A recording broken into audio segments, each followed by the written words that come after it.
I am here with Mike Massé. Mike, welcome to the podcast. Thank you. Nice to meet you, John. Nice to meet you. So, as I've told you, I'm a fan, and my reaction to first seeing you, I want to know if this is common because I don't even know how I found your video, but I remember it was Africa, so it was probably the algorithm.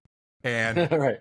I'm looking at two guys sitting in a pizza parlor in Utah, hmm right? And you're very casually dressed. I'm thinking I'm going to get a Jimmy Buffett cover, and there's people walking in front of the camera, the whole thing, and then you start to play, and I'm like, all right, this is a really good groove. And then you start to sing, and I'm like, okay, this sounds amazing.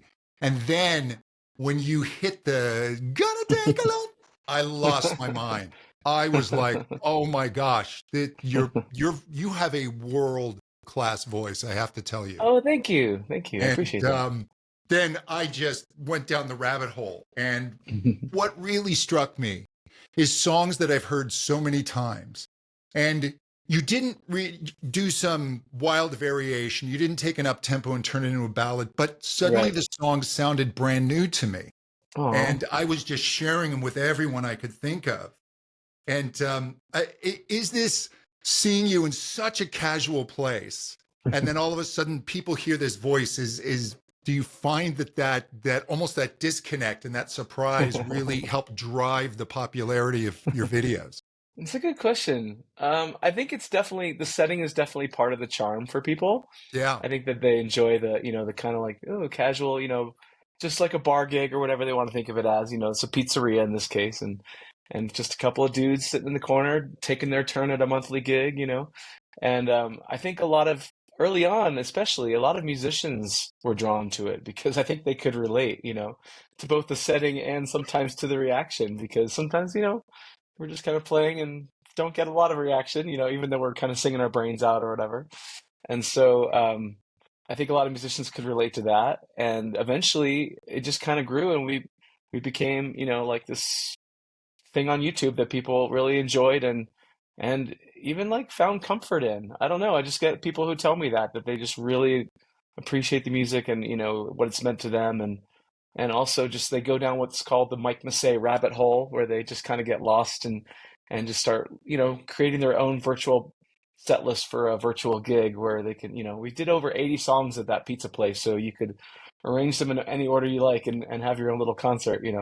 And it kept going past that and eventually led to me, quitting my day job as an attorney. I was a public defender. My bass player that's in most of those videos is a prosecutor, still is a prosecutor, Jeff Hall. And so I quit my day job and moved to Colorado as a result of those little pizza videos at the Pie Pizzeria in Salt Lake City. That's the other thing that really got me is because I'm looking, I'm going, wait, they're both attorneys. Yeah, Um, there's no way that music is a new thing for you. This is right. obviously something that you were heavily involved in, and then life took a detour, right? Because being a Yeah. professional musician can be incredibly hard. How how did you develop your voice? Because that's the thing. You naturally have this wonderful tenor voice that Thank you're you. blessed with, but you sing really well. How Thank you. what did you do to learn to sing like that? I had, I guess you could say, raw talent. And when I was young, it was very raw. And I auditioned to become a music major in college, and I got in, but immediately realized how much vocal training I lacked and benefited from quickly. So I did have, professional training in college as a voice major, and I had aspirations to do music full time, but not really. I don't know if I really thought that that was very realistic for me. And so it was just kind of something I wanted to do. Like, I'm basically in my mind, I'm like, okay, I'm going to do something I love as an undergrad, and then I'm going to do something practical and, go to law school and get a real job, and all that stuff. So I did it backwards. A lot of full-time musicians are full-time musicians when they're younger, and then they end up later, getting a real job and kind of settling down. And I kind of did the opposite, where I had the real job for many years as a public defender for 13 years, and quit. And now I've done music full time for basically the past 10 years. So, but back to my vocal training. Initially, it was in college, and then it was just kind of singing out and singing a lot, And when COVID hit and I was doing live streams suddenly, I noticed that my voice improved because I was singing just a lot more regularly than I ever did as a full-time musician. Because I would usually have a few gigs a month, and I would practice some in between, but I wasn't like rigidly practicing and singing every day. And then when COVID hit, I was live streaming like 5 days a week, and I just noticed that my control and my pitch, everything just got a little bit better. And so I've been trying to ride that since, and try to keep that going. And but as an adult, I also sought some help to kind of refresh my training a bit. You might be familiar with Per Bristow. He has a Yeah. program called Sing with Freedom, and Per and I have become friendly, and I've hung out with him in Amsterdam, and he's come to my show. And but yeah, I did his program. I went to one of his seminars in New York, and it kind of helped me unlearn some bad habits I'd picked up over time, mostly that had to do with tension. And so I kind of, felt like it was a good reminder for me to help kind of release my voice again and to get some of the tension out that had crept in. And so yeah, I try to, sometimes in the back of my mind I'll think about some of the things I've learned over time, either through pair or, back in history, and try to apply those things on the fly. But a lot of it, you just kind of, when you're in the moment, you just kind of has to come naturally. You can't be overthinking it. So The other thing you do really well is in the midst of this pizza parlor and a certain amount of indifference with the people in front of you, right. is you emotionally connect with the material in a way that comes through even just watching it on YouTube. Your Thank you. version of Space Oddity, Hmm. and all of a sudden, just the pathos of this guy floating around in this tin can. I heard the song in a new way. Oh, Um, that's nice. how do you find that emotional core and make sure that you express that even when the audience isn't engaged? That's a good question. I think it just comes from being a music fan primarily, and I just try to reproduce what I'm hearing. I don't know that I've ever been accused of bringing more emotion to a song than the original did, but I guess it's not impossible. But I try to at least match the energy level, and also, like, as a vocalist, I try to mirror the technique that was used. Like if they're going for something in full voice, and sometimes their voice is cracking a little bit intentionally, and that's kind of, gives it a little bit of an emotional edge. I'll try to bring that to it as well. And so some of it's just kind of picking up on the technique of what is creating that emotional like performance in the original. Like, what are the elements that people are responding to, or that I respond to as a singer or as a listener. And I try to pick up on those little things, and I can't help but bring some of myself to it, so everything's kind of goes through this Mike Massé filter.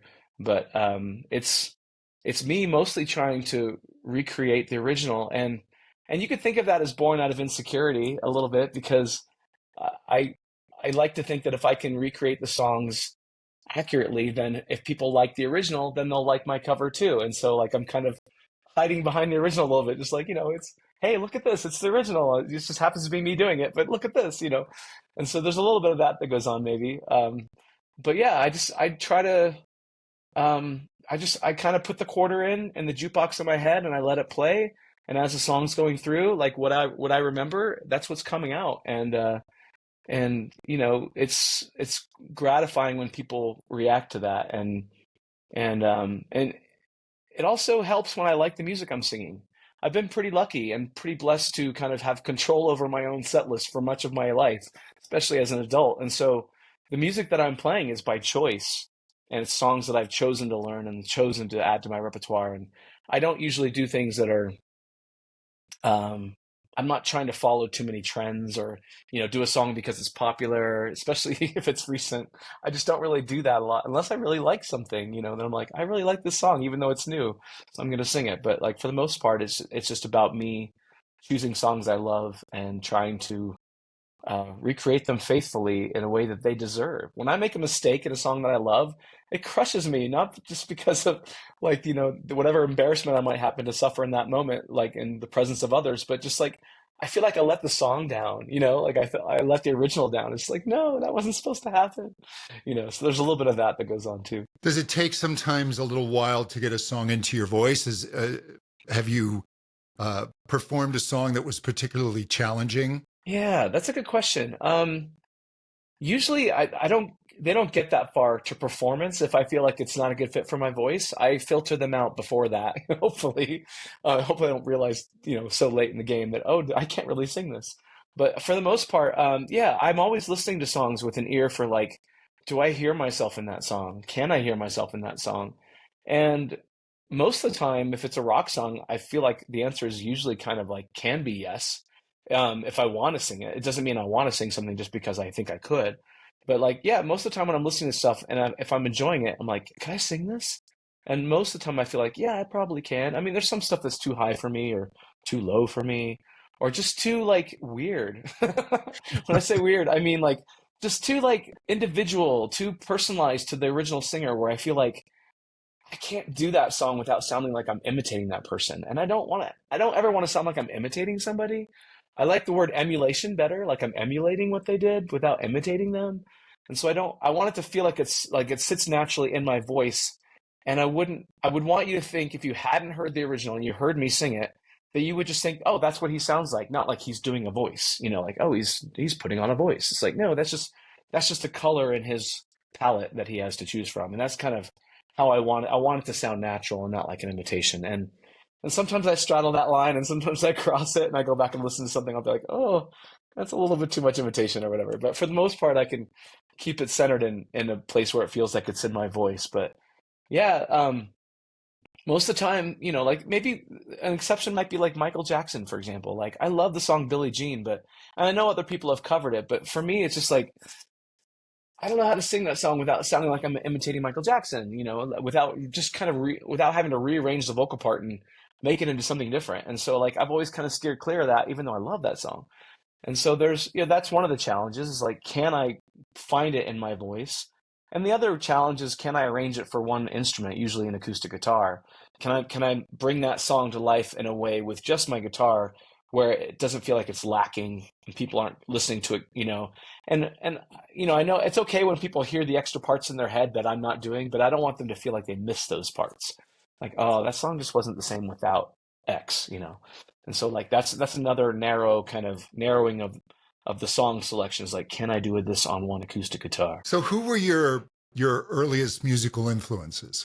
Definitely the Beatles. I grew up in a household that listened to classic rock. Thanks to my mom. I mean, she also liked Neil Diamond. I'm wearing a Neil Diamond shirt right now. That was my first concert when I was 3 years old. Went to see Neil Diamond with my mom. And I still love Neil Diamond. I just covered one of his songs recently, and I still do his stuff live. And he's a great singer. And he's a little bit more of a baritone than I am, but I still try to it doesn't stop me.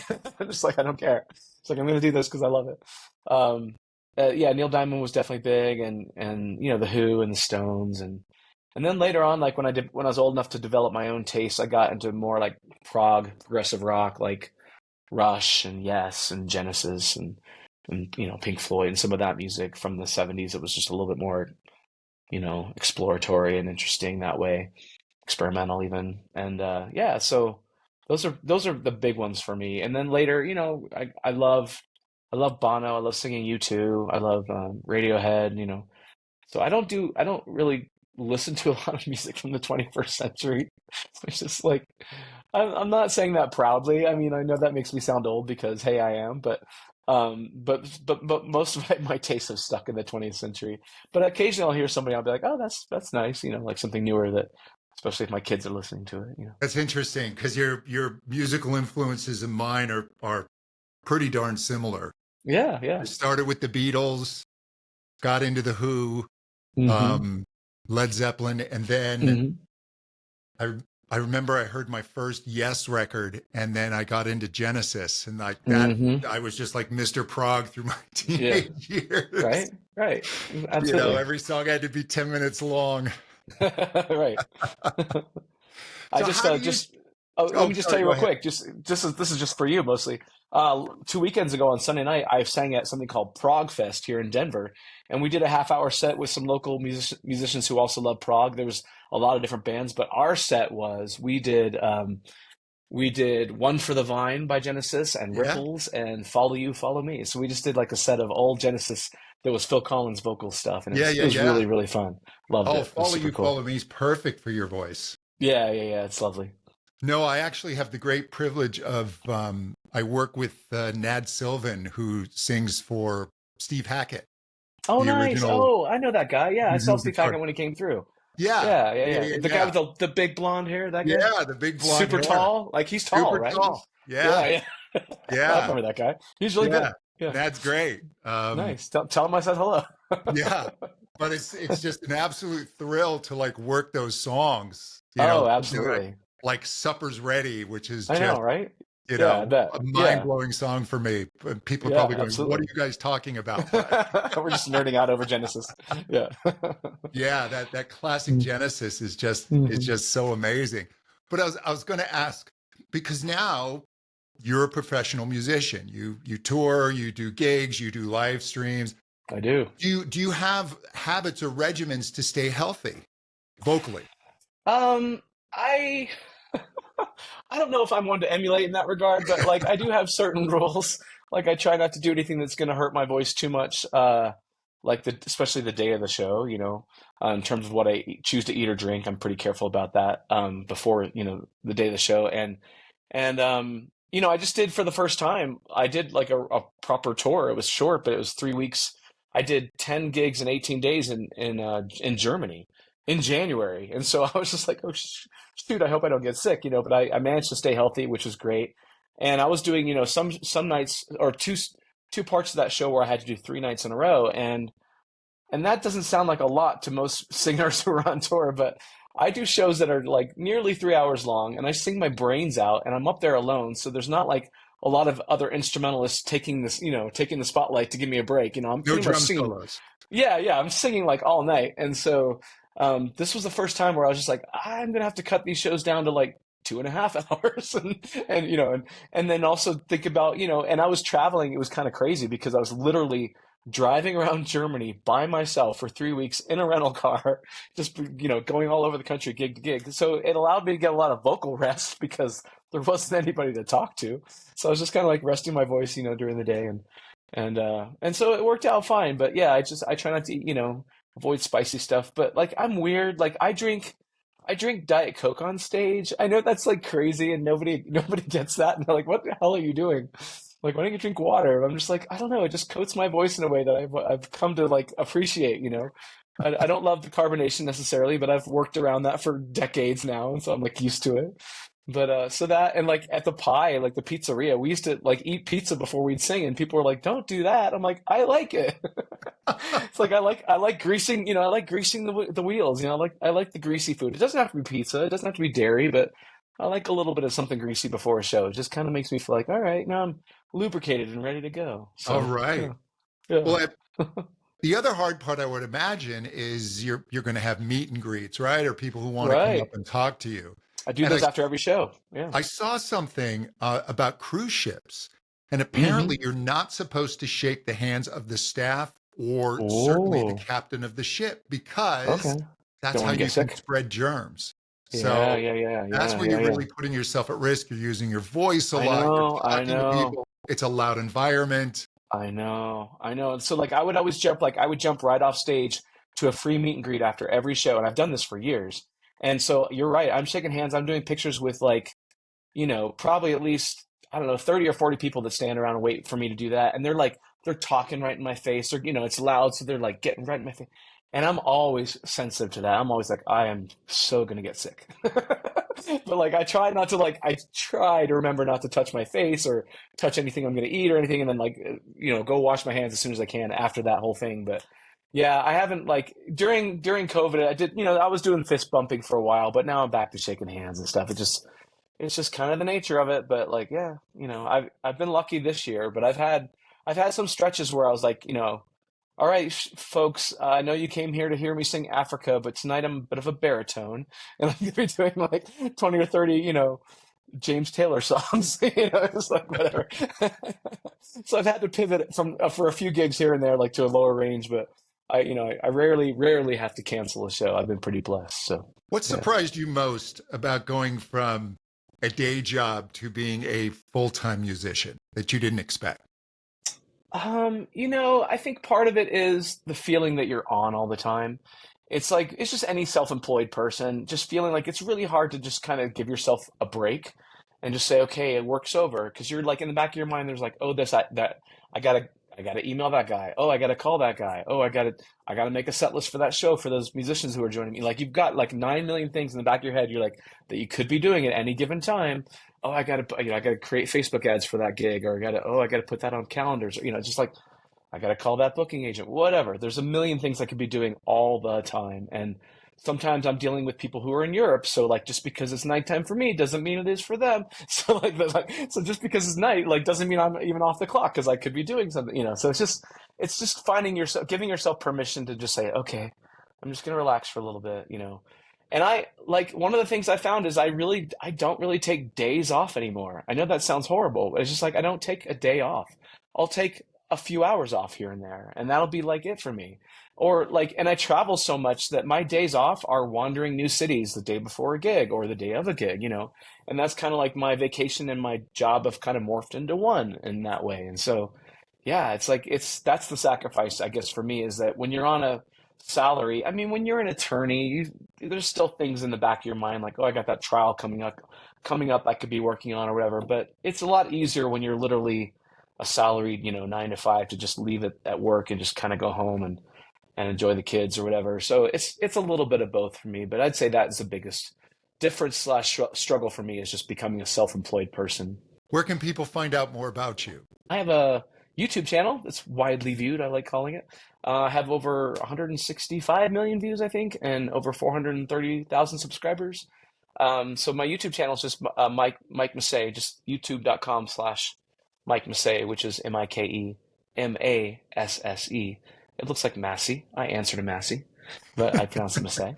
So yeah, youtube.com/Mike Massé or MikeMassé.com. And my tickets and concerts are at MikeMassé.com/concerts. And yeah, I'm coming to all over. I'm going to Brazil for Rush Fest in April. I'm coming back to the UK in the middle of April. I'm going back to New York at the beginning of May. Lots of other cool places in between. I'm going to, well, by the time this is published, I probably would have already been to Tempe and to Florida and Charlotte. But yeah, and I'm going back to Ireland at the end of in October. And I do private stuff too. I do weddings and corporate stuff. So yeah, if I'm not coming to you, just bring me. If I'm not coming to you, bring me to you. Yeah, and I'll come see you there. And so yeah, I do a little bit of everything. That's fantastic, man. Hardworking musician. Yeah, absolutely. Yeah, Mike, thank you so much for joining us. Thank you. I appreciate it, John.